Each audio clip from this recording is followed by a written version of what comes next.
Complementary computer science lab examination.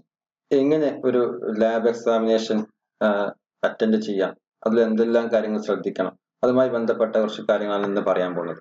Okay, ഈ computer സയൻസിന്റെ complementary പേപ്പറിലെ concept ആണ് ഇപ്പോൾ പറയുന്നത്. കോംപ്ലിമെന്ററി പേപ്പറിന്റെ ഡിസ്ക്രിപ്ഷൻ എന്ന് പറയുന്നത് സാധാരണ 4th സെമസ്റ്ററിലാണ് എക്സാമിനേഷൻ നടക്കാറ്.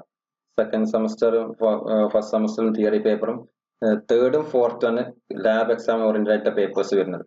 അപ്പോൾ അതിൽ പാർട്ട് എ എന്നുള്ളത് 3rd സെമസ്റ്ററിന്റെ പേപ്പറും പാർട്ട് ബി എന്ന് പറയുന്നത് 4th സെമസ്റ്ററിന്റെ പേപ്പറും കൂടെ ആയിട്ട് രണ്ടും ഒരുമിച്ചാണ് 4th സെമസ്റ്ററിന്റെ എക്സാമിനേഷൻ ഉണ്ടാവുക. അത് സെഷൻ എ എന്ന് പറഞ്ഞാൽ 1 മാർക്ക്ഡ് ക്വസ്റ്റ്യൻ, ഒരു ക്വസ്റ്റ്യൻ മാർക്ക് ഉണ്ടായിരിക്കും. ആ ക്വസ്റ്റ്യൻ 25 മാർക്സിനാണ് അത് മാക്സിമം ഉണ്ടാവുക പാർട്ട് എ.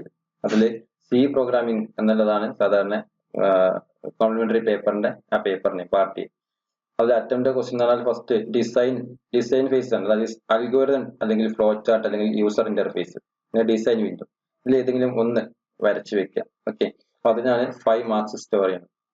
ദെൻ പിന്നെ സോഴ്സ് കോഡ് 10 മാർക്സ്, അതുപോലെ റിസൾട്ട് ഔട്ട്പുട്ട് അതിന് 10 മാർക്സ്, അങ്ങനെ 25 മാർക്സ് പാർട്ട് എ കിട്ടും. ദെൻ സെഷൻ ബിയിൽ വരുന്നതാണ് 1 മാർക്ക്ഡ് ക്വസ്റ്റ്യൻ, സെയിം കൺസെപ്റ്റിന് അതുപോലെ വരുന്നത് 25 മാർക്സ് ഫ്രം പ്രോഗ്രാമിംഗ് ലാബ്. അതായത് പാർട്ട് ബി എന്ന കൺസെപ്റ്റ് വരുന്നത് ഡാറ്റ സ്ട്രക്ചർ ആണ്. അപ്പൊ അതിന് വരുന്നത് design algorithm flow chart interface 5 marks, അതുപോലെ code 10 marks, result output 10 marks, 25 marks, 25 50 marks വരും.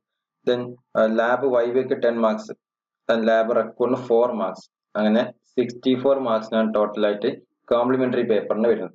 ഓക്കെ, നമുക്ക് നോക്കാം ഓരോന്നും എങ്ങനെയാണ് അറേഞ്ച് ചെയ്യുന്നത്, മാർക്ക് ഡീറ്റെയിൽസ് ഒക്കെ നോക്കാം. C programming and data structure, ഇതാണ് അവരുടെ കോംപ്ലിമെന്ററി പേപ്പറിന്റെ 4th സെമസ്റ്ററിന്റെ പേപ്പർ. ഓക്കെ, സോ ഈ പേപ്പറിൽ സി പ്രോഗ്രാം എന്ന് പറഞ്ഞ പാർട്ട് എ. അപ്പൊ അതില് അൽഗോരിതം അല്ലെങ്കിൽ ഫ്ലോ ചാർട്ട് ഇതായിരിക്കും റെക്കോർഡ് ഉണ്ടായിരിക്കുക. ഇപ്പൊ റെക്കോർഡിൽ ഉണ്ടാകുന്ന അൽഗോരിതം അല്ലെങ്കിൽ ഫ്ലോ ചാർട്ട് അതിന് 5 മാർക്സ് ആണ്. അത് പേപ്പറിൽ അൽഗോരിതം എഴുതി വെക്കുക അല്ലെങ്കിൽ ഫ്ലോ ചാർട്ട് വരച്ച് വെക്കുക, ഇതിൽ ഏതെങ്കിലും ഒന്ന് മതി. Okay, then program source code 10 marks ഉണ്ട്. സോഴ്സ് കോഡ് നമ്മുടെ സി പ്രോഗ്രാമിന്റെ കോഡ്, ആ കോഡ് എഴുതുക, അതുപോലെ പ്രോഗ്രാം ചെയ്തതിന് ശേഷം അതിന്റെ ഔട്ട്പുട്ട് കാണിക്കുക. ഔട്ട്പുട്ട് കറക്റ്റ് ആണെങ്കിൽ 10 മാർക്സ് കിട്ടും. അപ്പൊ ഈ 3 മാർക്ക് കൂടെ കൂടുമ്പോൾ 25 മാർക്സ് പാർട്ട് എയിൽ വരും. അതേപോലെ പാർട്ട് ബിയിലും ഡാറ്റ സ്ട്രക്ചർ എന്ന് പറഞ്ഞ കൺസെപ്റ്റ് ആണ്. ഡാറ്റ സ്ട്രക്ചറിൽ അൽഗോരിതം അല്ലെങ്കിൽ ഫ്ലോ ചാർട്ട്, ഇതിൽ ഏതെങ്കിലും ഒന്നായിരിക്കും റെക്കോർഡ് ഉണ്ടായിരിക്കുക. ഏതാണോ നിങ്ങൾക്ക് യൂസ്ഫുൾ ആയിട്ടുള്ളത് അത് നിങ്ങൾക്ക് വരയ്ക്കാം, ഏതും ചെയ്യാം. ഓക്കെ, 5 മാർക്സ് ആണ് കിട്ടുക. അതുപോലെ program source code C, data structure in C ആണ്, സി ഉപയോഗിച്ചിട്ടാണ് ഡാറ്റ സ്ട്രക്ചർ ചെയ്യുക. നിങ്ങൾക്ക് ആ സിലബസിൽ അങ്ങനെയുള്ളത്, അതുകൊണ്ട് തന്നെ ഡാറ്റ സ്ട്രക്ചർ യൂസിങ് സി. അപ്പൊ സിന്റെ സോഴ്സ് കോഡ് എഴുതാ 10 മാർക്സ് കിട്ടും. അതുപോലെ പ്രോഗ്രാം ഔട്ട്പുട്ട് 10 മാർക്സ്, ഇവിടെയും 25 മാർക്സ്, രണ്ടും കൂടെ 50 മാർക്സ് സ്കോർ ചെയ്യാം. ദെൻ വൈവയാണ്, ലാബിന്റെ വൈവന്റെ മാർക്സ് 10 മാർക്സ് ആണ്. വൈവ എന്ന് ഉദ്ദേശിച്ചത് നിങ്ങൾക്ക് ഏത് പ്രോഗ്രാമാണോ കിട്ടിയുള്ളത് ചെയ്യാൻ തന്നുള്ളത് ആ പ്രോഗ്രാമായി ബേസ് ചെയ്തിട്ടുള്ള ഒരു ക്വസ്റ്റ്യൻ ആയിരിക്കും ചോദിക്കാം. ഒന്നല്ല 5 ക്വസ്റ്റ്യൻസ് നമ്മൾ എക്സ്പെക്ട് ചെയ്യാം. 2 മാർക്സിന്റെ രൂപത്തിലുള്ള 5 ക്വസ്റ്റ്യൻസ് എക്സ്പെക്ട് ചെയ്യാം. 10 ക്വസ്റ്റ്യൻസ് വരെ ചോദിക്കാം. ഓക്കെ, ഓരോന്നിനും ഓരോ മാർക്ക് വീതം, അങ്ങനെ ആ ഒരു ബേസ്ഡ് ആയിട്ടുള്ള ക്വസ്റ്റ്യൻസ് ഉണ്ടായിരിക്കാം. കൂടാതെ ലാബിൽ നിന്നുമായി ബന്ധപ്പെട്ട് വേറെ ഏത് ചോദിക്കാം. പക്ഷെ ഏറ്റവും കൂടുതൽ ചോദിക്കുന്ന ക്വസ്റ്റ്യൻസ് എന്ന് പറഞ്ഞാൽ നിങ്ങൾക്ക് കിട്ടിയില്ല ആ ഒരു ലാബിന്റെ പ്രോഗ്രാം ഏതാണോ അതുമായി ബന്ധപ്പെട്ട ക്വസ്റ്റ്യൻ ഈ ഒരു പാർട്ട് എ എന്ന ക്വസ്റ്റ്യൻ ഉണ്ടായിരിക്കും, പാർട്ട് ബി എന്നുണ്ടായിരിക്കും. അങ്ങനെ 5 ക്വസ്റ്റ്യൻ നിങ്ങൾക്ക് എക്സ്പെക്ട് ചെയ്യാം. 10 ക്വസ്റ്റ്യൻ വരെ ചോദിക്കാം. ഓക്കെ, ദെൻ റെക്കോർഡ് മാർക്ക് 4 മാർക്സേ ഉള്ളൂ. റെക്കോർഡിൽ മിനിമം പ്രോഗ്രാംസ് എന്നുള്ള കൺസെപ്റ്റ് ഉണ്ട്, എത്ര പ്രോഗ്രാംസ് വെക്കാനുള്ളത്. അപ്പൊ അത്രയും പ്രോഗ്രാംസ് റെക്കോർഡ് ഉണ്ടെങ്കിൽ നല്ലൊരു ഹാൻഡ് റൈറ്റിംഗ് മിസ്റ്റേക്ക് ഒന്നും ഇല്ല. ഈ ഇന്റേണൽ എക്സാമിനർ നമ്മുടെ ലെക്ചർ ഇൻചാർജ് ആയിട്ടുള്ള ടീച്ചിങ് സ്റ്റാഫുകൾ ആരാണോ അതിൽ മാർക്ക് ചെയ്തുള്ളത്, അതിൽ എന്തെങ്കിലും ഒരു റൈറ്റിംഗ് കൊണ്ട് മാർക്ക് നോട്ടഡ് ഐറ്റംസ് ഉണ്ടെങ്കിൽ അതിന് മാർക്ക് കുറയും. അതല്ല പ്രോബ്ലംസ് ഒന്നും ഇല്ലെങ്കിൽ ഒരുവിധം 4 മാർക്സ് നമുക്ക് സ്കോർ ചെയ്യാവുന്നതാണ്. കാരണം നല്ലൊരു ഹാൻഡ് റൈറ്റിംഗ് ആണ്, വലിയ പ്രശ്നങ്ങളൊന്നുമില്ല, റെക്കോർഡാണല്ലോ. അപ്പൊ ആ ഒരു രൂപത്തിലുള്ള ഒരു കൺസെപ്റ്റ് ഉണ്ടെങ്കിൽ 4 മാർക്സ് നമുക്ക് സ്കോർ ചെയ്യാം. ഓക്കെ, ദെൻ ടോട്ടൽ മാർക്സ് വരുന്നത് 64 മാർക്സ്. ഇതെല്ലാം കൂടി ആഡ് ചെയ്യുമ്പോൾ 64 മാർക്ക് വരും. നിങ്ങൾക്ക് അതിന് ഇന്ത്യൻ മാർക്ക് ഉണ്ടാവും അല്ലെ, 16 മാർക്ക് ഇന്ത്യൻ ഉണ്ടാവും. ടോട്ടൽ 80 മാർക്സ് ആണ് നിങ്ങൾക്ക് ഈ ഒരു പേപ്പർ ഉണ്ടായിരിക്കുക. അപ്പൊ അതിന് ഈ എക്സാമിന് 3 hours ആണ് മാക്സിമം അലോട്ട് ചെയ്തിട്ടുള്ള അവർ. ഓക്കെ അല്ലെ, നിങ്ങൾക്ക് കിട്ടിയ ക്വസ്റ്റ്യൻ പേപ്പറിൽ പാർട്ട് എ എന്നുള്ള പറഞ്ഞ ശേഷം പാർട്ട് എ നിന്ന് ഒരു 6 ക്വസ്റ്റ്യൻസ് ആവറേജ് നമുക്ക് അതിലുണ്ടായിരിക്കും ക്വസ്റ്റ്യൻ പേപ്പറിൽ. അതുപോലെ പാർട്ട് ബി ഉണ്ടായിരിക്കും ഒരു 6 ക്വസ്റ്റ്യൻസ്. അപ്പൊ അതിൽ ഏതെങ്കിലും ഒരു ക്വസ്റ്റ്യൻ മാർക്ക് ചെയ്തിട്ടുണ്ടാവും. അതാണ് 1 മാർക്ക്ഡ് ക്വസ്റ്റ്യൻ നേരത്തെ സ്ലൈഡിൽ പറഞ്ഞത്. ഓക്കെ, അപ്പൊ അതിൽ പാർട്ട് എയിലുള്ള 6 ക്വസ്റ്റ്യനിൽ ഒരു ക്വസ്റ്റ്യൻ മാർക്ക് ചെയ്തിട്ടുണ്ടായിരിക്കും, പാർട്ട് ബിന്ന് ഒരു ക്വസ്റ്റ്യൻ മാർക്ക് ചെയ്തിട്ടുണ്ടായിരിക്കും. ഈ മാർക്ക് ചെയ്ത ക്വസ്റ്റ്യൻ ആണ് നിങ്ങൾക്ക് കിട്ടിയുള്ള ക്വസ്റ്റ്യൻ. ആ ക്വസ്റ്റ്യൻ മാത്രമേ അറ്റൻഡ് ചെയ്യാൻ പാടുള്ളൂ. നിങ്ങളുടെ തിയറി എക്സാമിനേഷൻ രൂപത്തിൽ തന്നെ ഈ ഒരു ലാബ് എക്സാം നടക്കുന്നത്. അപ്പൊ ക്വസ്റ്റ്യൻ ചേഞ്ച് ചെയ്യാൻ ഒരു വകുപ്പും ഇല്ല. അത് പ്രത്യേകം ശ്രദ്ധിക്കുക. നിങ്ങൾക്ക് കിട്ടിയ ക്വസ്റ്റ്യൻ മാർക്ക് ചെയ്ത ക്വസ്റ്റ്യൻ അതുപോലെ ചെയ്യുക. കാരണം തിയറി എക്സാമിനേഷൻ നിങ്ങൾക്ക് ക്വസ്റ്റ്യൻ പേപ്പറിലെ ക്വസ്റ്റ്യൻ ചേഞ്ച് ചെയ്യാനുള്ള ഓപ്ഷൻ ഇല്ലല്ലോ. നിങ്ങൾക്ക് കിട്ടിയ ക്വസ്റ്റ്യൻ അത് എഴുതുക. അപ്പൊ ഇവിടെ മാർക്ക് ചെയ്ത ക്വസ്റ്റ്യൻ ഏതാണോ അതാണ് നിങ്ങൾക്ക് തന്നുള്ള ക്വസ്റ്റ്യൻ. ആ ക്വസ്റ്റ്യൻ അറ്റൻഡ് ചെയ്യുക. ആ ക്വസ്റ്റ്യനിൽ നിങ്ങൾക്ക് അറിയുന്ന ഫ്ലോ ചാർട്ടോ അൽഗോരിതം അതുപോലെ സോഴ്സ് കോഡ് ഒക്കെ എഴുതി വെക്കുക.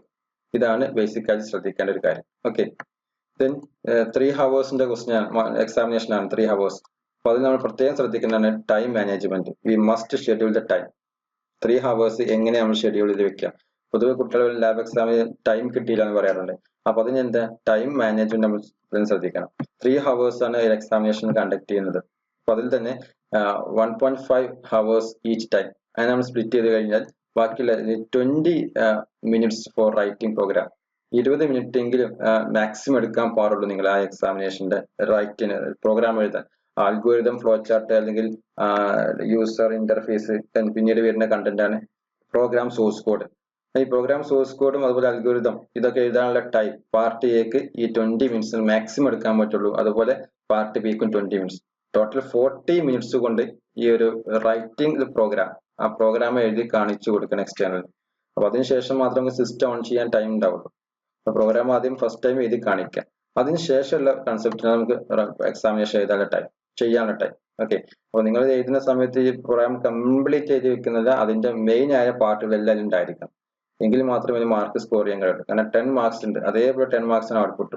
അപ്പൊ നിങ്ങൾ എഴുതിയ പ്രോഗ്രാം എഴുതിയതിനു ശേഷം ആ പ്രോഗ്രാം നോക്കി ടൈപ്പ് ചെയ്ത് പ്രോഗ്രാം ചെയ്യുമ്പോൾ അതിൽ ഔട്ട്പുട്ട് കിട്ടിയില്ലെങ്കിൽ നിങ്ങൾ എഴുതിയ പ്രോഗ്രാം മിസ്റ്റേക്ക് ഉണ്ടെന്ന് ഉറപ്പാണ്.